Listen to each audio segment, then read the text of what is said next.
अस्सलाम वालेकुम। कभी कभी हमारी तबीयत नहीं ठीक होती और हमारा दिल करता है कि कुछ ऐसा बना ले जिससे मुंह का स्वाद बदल जाए और टेस्ट भी मज़े का लगे। तो इस मज़ेदार सी अचारी चटनी को आप तैयार करें। रोज़मर्रा के सिंपल से खानों में भी चटनी चार चांद लगा दे। घर में कोई सब्ज़ी ना मौजूद हो तो आप मज़ेदार सी चटनी को दाल चावल या अपनी मनपसंद कोई भी रोटी पराठे के साथ खाएँ।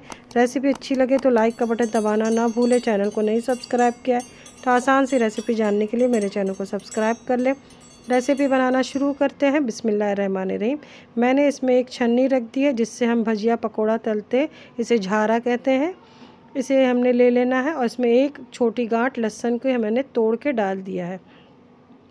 अब लहसुन को मैंने तब तक रोस्ट किया है जब तक इसमें हल्के हल्के मार्क्स नहीं आ गए। जैसे ही लहसुन पे मार्क्स आने लगे हमने हरी मिर्च डाल देना है। मैंने 5 छोटी वाली तेज़ हरी मिर्च ली है।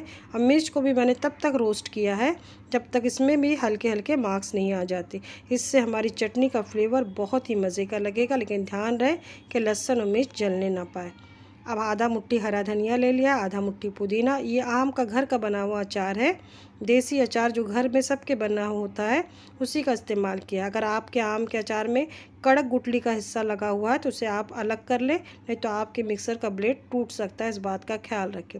अब एक चटनी वाला मिक्सर का जार ले लें। इसमें लहसुन और मिर्च मैंने डाल दिया है जिसको मैंने रोस्ट किया था। अब आम की कलियाँ डाल देंगे। आप 2 से 3 कली आम की डाल दें। अब हरा धनिया और पुदीना डालने के बाद हमें इस चटनी पीसते वक्त पानी का इस्तेमाल नहीं करना, इस बात का आप ध्यान रखिएगा। अब इसमें हमने नमक डाल देना है अपने टेस्ट के हिसाब से, और नमक डाल के आप इसे मिक्सर में पीस लें। बिना पानी डाले आप इसे पीसें, इस बात का आप ख़ास ख्याल रखें। अब चटनी को मैंने पीस लिया, इसी तरीके से थिक पेस्ट होना चाहिए। अब इसे एक बाउल में मैंने शिफ्ट कर लिया है। अब इसे अचारी टेस्ट देने के लिए इसमें हम एक चीज़ और डालेंगे जिससे चटनी का जायका 2 गुना बढ़ जाएगा। 1 टेबलस्पून आप इसमें मस्टर्ड ऑयल डालें।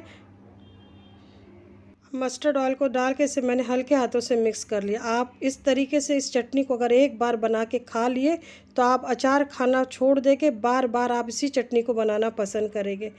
सिंपल से खानों में ये जान डाल देती, इतने मज़े की चटनी बनती। देखें कितनी दिखने में लग रही है ना मज़े की, तो खाने में भी आपको उतनी ही मज़े की लगेगी। अगर अचारी चटनी की ये रेसिपी मेरी आप लोगों को अच्छी लगी हो तो नीचे दिए हुए लाइक का बटन दबाना ना भूलें। फैमिली फ्रेंड में मेरी चटनी की रेसिपी को ज़रूर शेयर करें, और सब्सक्राइब नहीं किया है तो साइड में दिए हुए घंटी के बटन को ज़रूर दबा दें। हमेशा की तरह फिर कहूँगी, जो भी पकाएं दिल से पकाएं, प्यार से घर वालों को खिलाएं। फिर मिलते हैं नई रेसिपी के साथ। अपना ख्याल रखिए, दुआओं में याद रखिएगा। अल्लाह हाफिज़।